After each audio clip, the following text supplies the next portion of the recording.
Hello, how are you? Welcome to Total Annihilation Episode 7, but also probably Episode 1 of the reboot. This is like an annual tradition now. Every year in January, I remember I have a podcast called Total Annihilation. I'm like, right, let's record another episode. But I did it. I'm doing it. I'm doing it this time. I swear to God.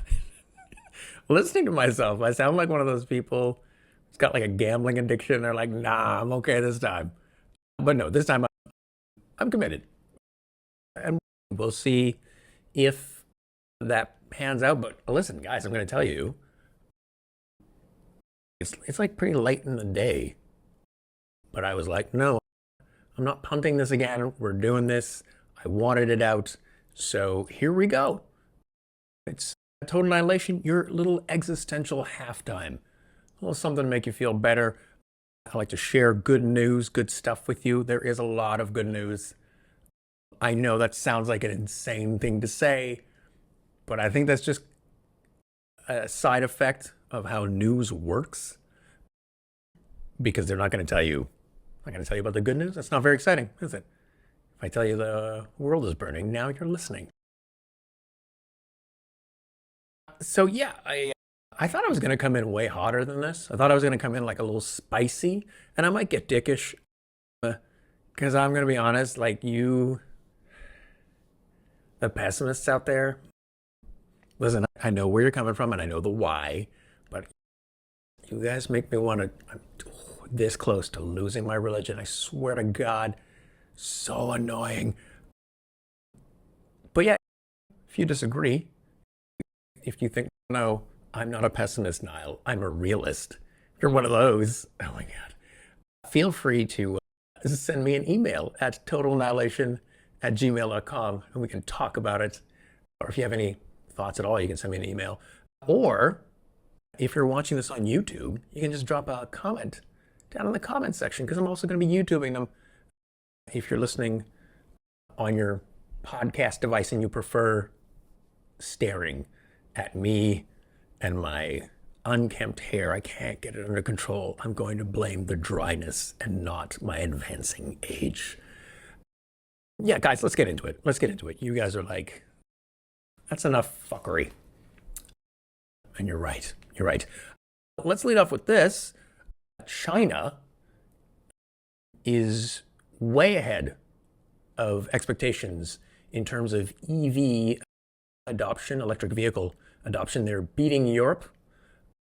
This past year, 10% of the vehicles in China were electric vehicles. And just to bring it home, that's China. That is a huge, they're the leading importer of crude in the world. So 10% of China, like it's a big, there's a lot of people there. There's like dozens, hundreds of people in China. So this is great. They're on track for 100% by 2040. But I'm going to be honest, I feel like they might be able to beat that. Why wouldn't they? You know what I'm saying? Like, we're always underestimating the good stuff that we do. We tend to overestimate the bad stuff that we're doing and then underestimate the good stuff. I think there's going to be like a positive feedback loop, right? Like, I mean, capitalism. So China is a pretty big market, and someone's going to be like, wow, I can make a lot of money if I'm selling cheaper EVs in China and overall. And I feel like that might lead to more innovation, which will lead to cheaper vehicles and so on and so forth. Something else that's cool and fun. There's a report. I got this report. I'll leave it in the show notes, I swear to God. But I don't know what this report is. I just started writing notes in my little notepaddy thing. So I'm reading here. Renewables grew 17% worldwide in 2024 and outpaced fossil fuel investments 10 to 1. 10 to 1. Guys, come on. Look, that's a lot. That is a lot. 10 to 1? Renewables overtook coal.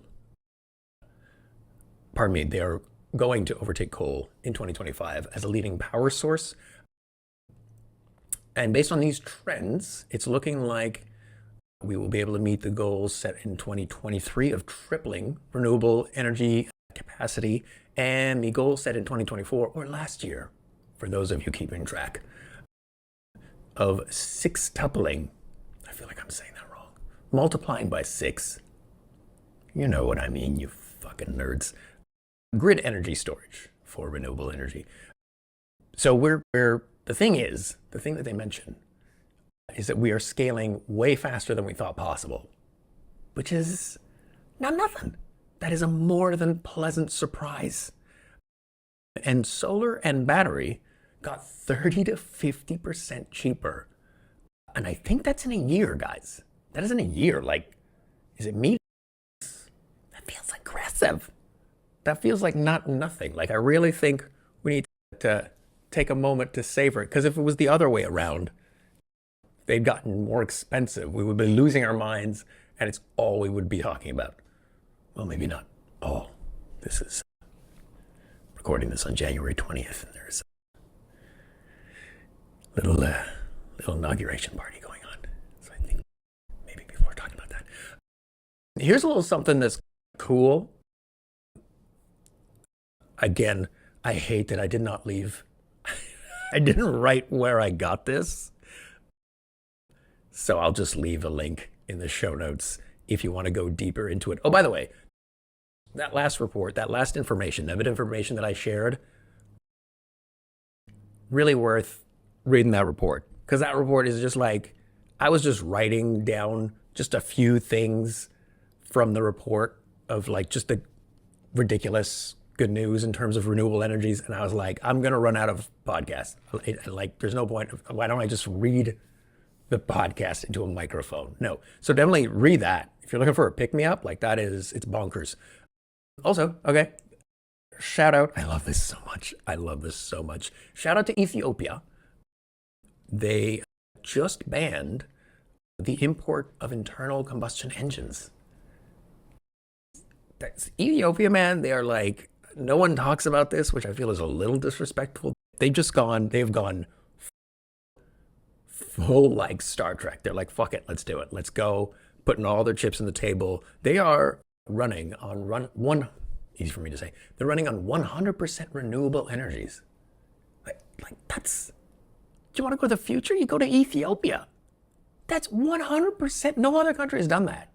And I think, come on, I'm going to say what we were all thinking. We thought it was going to be one of the Nordic countries with their championship swagger. And they're like, oh, look at that's a terrible accent. I don't even know what that accent was.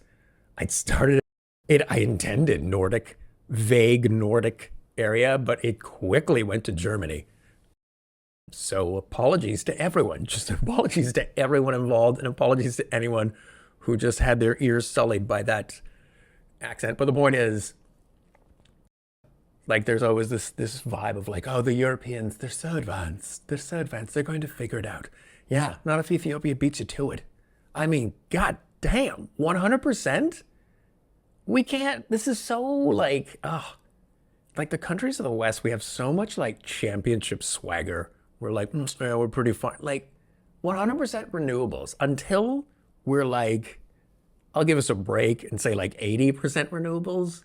Until we're there, just shut up. Just shut up. You're embarrassing yourself. Like, put some respect on Ethiopia's name. 100%, guys. That's bonkers. What else have I got for you? Oh, congrats to Zimbabwe. Just abolished the death penalty. So that's pretty cool. Might want to look that up if you're, I don't know, living in Texas. That was a shot. I just think that the death penalty is, well, it's ridiculous. I don't know what that was. There was just a loud sound, and I'm a little unnerved. Because I think I'm supposed to be alone in here right now. It's going to be trippy if my murder gets recorded. You guys give me the heads up if you see someone running behind me, about to stab me. That's just for the YouTube people. The audio people, you don't have to tell me, because there's no way you can see. Also, this is happening in the past. Liechtenstein and Thailand legalized same-sex marriage, so welcome to 2015, I guess. Anyone else surprised by that? I was surprised by both of those, but I was especially surprised by Thailand. I mean, again, maybe we're just trading on stupid stereotypes and generalizations, but I was like, Thailand's got sexual hangups? Liechtenstein, I feel like that scans. Liechtenstein feels, I don't even know what Liechtenstein is. I've never been. I couldn't point to it on a map. I'm guessing Europe. But just the name, Liechtenstein, feels like it's run by like Dr. Doom. Some guy like, that's their leadership structure. It's some guy in a castle who inherited it from his dad, who was a baron. And all the peasants just live in fear. Jesus, what am I doing? And this is me on my ADHD meds. I don't know what to tell you. What else do we have? We have, oh, this one's nice.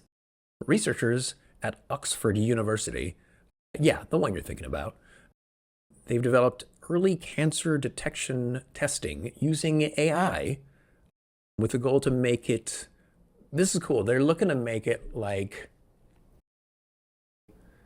the same way if you are someone of, say, my age, and you go to the doctor, and the doctor's like, your cholesterol's a little high. So we're gonna give you a little pilule. Oh, fuck, I forgot to take my meds. To like lower that cholesterol. They're looking to make it like that, or like blood sugar, which is great. So from what I read, again, link in the show notes, very promising, like first round of tests, and now they're going to expand it. So again, guys, that's not nothing. Like a cure would be nice, but early detection, like early detection, like what they're talking about right here, I feel like that's a pretty big game changer. You let me know if you're an oncologist. But if I'm wrong, I feel like if you could get ahead of cancer, say 10 years ahead of time, that would give you pretty good odds, and that would help out a lot of people. What else? So now I got a little stuff, like a little like, ooh, I just changed my position and now I feel like the sound is better. So I apologize for the early sound.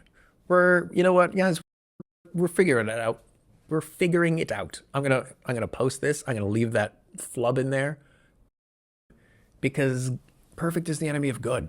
And I'm just gonna do it. We'll figure it out. It'll be a journey. Maybe you can watch me figuring it out. And hopefully that will be entertaining for you. What else do I have? I have some like practical stuff that you might be able to throw into your day. Just stuff to help yourself out. Here's a little something I do on a regular basis. I read this book called Barking Up the Wrong Tree by Eric Barker, I believe, which, by the way, worst title for what this book is. I think they just picked it because his last name was Barker, but it's got nothing to do with the content. The book itself is this really cool thing where he just went through all of these scientifically proven ways of self-improvement. Like, so it's not Anthony Robbins telling you to awaken your giant or whatever. It's like, here's stuff that has been scientifically tested to improve your life, improve your happiness. And so one of the things that he mentions that I do on a regular basis that maybe you can do, because I think it's nice, is when you wake up, as soon as you wake up, the first thing you do is you do a little something called ARG, which is anticipation, remembering, and then gratitude, right? So what is something you are anticipating? What's something you're looking forward to that day? What is something you remember from yesterday that was fun or nice or pleasant or what have you? And then what's 3 things you're grateful for, right? So right out of the gate, you're starting out the day on a good note. You're thinking about the good stuff. You're priming your brain, as it were. That's one thing that I think might help you out in your day. Another thing that I like to do that you might find useful is, so it's this thing, I read this book on Stoicism, which the guys who like Stoicism, they're such edgelords. Again, gross generalization. I'll clean those up. I'll clean those up as the podcast continues. But there's just a lot of like, Stoicism is about being serious all the time. It's like, no, it's not. No, not at all. One of the things, though, one of the Stoic practices that I really like, that really helps me out when I'm in a rough spot. I call it the Stoic Daydream because I swear to God, I promise you, I read this in a book on Stoicism. I was like, this is cool. And then I'm like, oh, I'm going to mention it. I'm going to mention the episode. And then I don't know if I'm just bad at Googling, but I could not, for love or money, find the thing. So I call it a Stoic Daydream, but essentially it's this. It's whenever you feel bad about something, a life situation, obviously within reason, right? This isn't like a bulletproof, you're never going to feel sadness all the time. But if you got something where you're like, oh, this is I don't like this part of my life or this thing that's happened, what you can do is you tuck in, you give yourself 15 minutes, maybe 20, maybe as long as you feel comfortable, whatever you feel is appropriate. And then you just daydream yourself into a worse situation. So it's like running like a daydream version of downward comparison. So I'll give you an example. This was from years ago. And we were living in a place where could be better. I just wasn't, it was small, and I more or less, for the most part, work from home. And so it just felt like I was in this tiger cage all the time. And I was like, this sucks. So what I did is, it didn't suck. And this is what I learned while I did this little daydream. I just lay back and spent like 15 minutes thinking what it would be like to be homeless, right? Like, what would my life be? It would not be fun. Just I ran through the whole thing. I'm out on the streets. I got like a bag worth of stuff. I'm going from shelter to shelter in the wintertime. I'm like hunter gathering all day. And I got no place. I got no spot. It's my own. And then when I came out of it, I looked around at our apartment. I'm like, God damn, this is a palace. Like I felt like I just won this amazing place to live in. So yeah, I highly recommend. I mean, I gotta be real, the ARG thing I like doing. I don't know if it's improved my happiness. Probably shouldn't say that right after I recommended it. But I mean, according to science, according to research, it does. But this Stoic Daydream thing, I stand by it. I think it's amazing. So yeah, that's it for now, guys. That's a little short episode. I'm not going to take up your entire day. You got things to do. So yeah, just going to leave you on that. Please, if you enjoyed this, rate and review. That's a really big thing. I didn't know until I was in podcasting, but rating and reviewing, very appreciated. Or if you're watching this on YouTube, feel free to like and subscribe. I can't believe I spoke those words after hearing them so many times. I'm on this side of it. Little baby's all grown up. Next week, an episode of my Dungeons and Dragons podcast, Comedians in Dungeons Getting Dragons. It's going to be coming out. We are currently on season 2. Listen, if you're looking for a podcast that's similar to this one, like an existential chaser, but it's just really just big dumb fun, definitely tune in to Comedians in Dungeons Getting Dragons. It's just me and a bunch of hilarious people playing Dungeons and Dragons. Mostly jokes, somewhere in there, some dungeons, no dragons so far.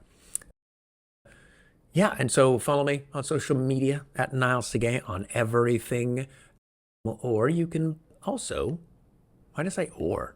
And you can go to my Buy Me a Coffee page. Throw some cash my way if you're feeling generous or flush or what have you.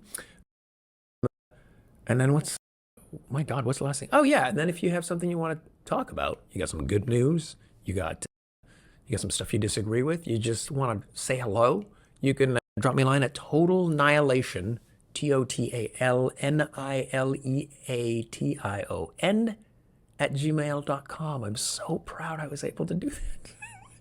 Oh my God, apparently the bar's at spelling for me. That's where it's at. Like, if I can spell something, I'm like, booyah. That's all. That is all for this episode. Everyone, thanks so much for listening. And remember, if you can't be a shining example, be a terrifying warning. Take care.